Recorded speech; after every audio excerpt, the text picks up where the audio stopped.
Okay, so I'm going to show you now how I like to do blazers and jackets. If you have a mannequin, it's really preferable to put your blazer on the mannequin because all blazers and coats, they all fit women differently. And some of them are made fitted, some of them are tapered. I picked this Alice and Olivia one because it's cropped slightly and it's tapered, and you really can't show that if you're just hanging it on a hanger. So I would never really be able to choose this as a blazer for myself to buy if I didn't see it on the mannequin. So really important, if you don't have a mannequin, invest in one. It's going to make all the difference in your reselling business and your success. That makes a difference between that six-figure business and this being just kind of a hobby.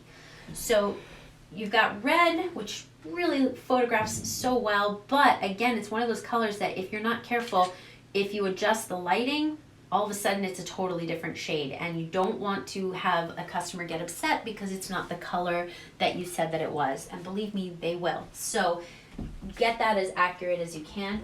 Always show your blazers from the side and try to lift the arm a little bit so that they can see it. This one's just a little wrinkled because it was down in my inventory. And then turn it to the back.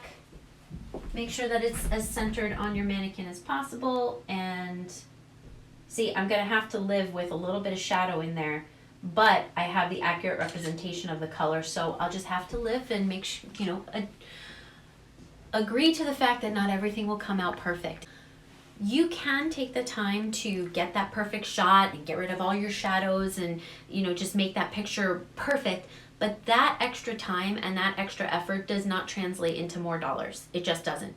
So I would recommend that if you are in this as a business, learn to live with a little bit of disappointment. It's okay. Not everything has to look absolutely perfect. It will still come across as professional, and you will still be able to sell your item and move on to the next one.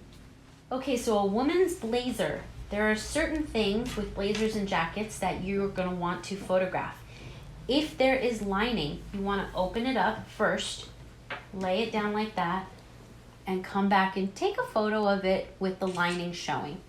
If it's a high-end item and it is lined, you can also put it inside out and put it on the mannequin inside out so that you can show the lining. And I'm talking that the item is like, you're going to sell it for well over $100. That's worth the extra little moment that you take.